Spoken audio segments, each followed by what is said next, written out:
Na ni sunna kwenye swala ya Eid al-Fitr ukitoka kwenda kuswali basi tule kwanza kidogo, unaweza kula tende 2 3, tende moja, lakini kula kwanza alafu ende kwenye Eid. Usisema leo nimefunga nitafuturu nikirudi, hakuna saumu siku hiyo.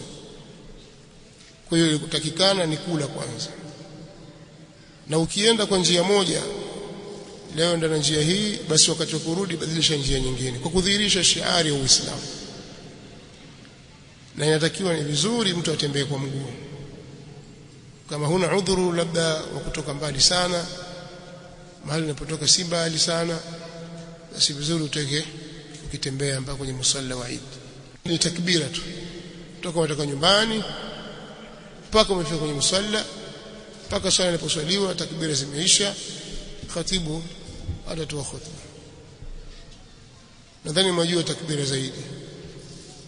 Allahu akbar, Allahu akbar, la ilaha illa Allah, Allahu akbar, Allahu akbar walillahi alhamd.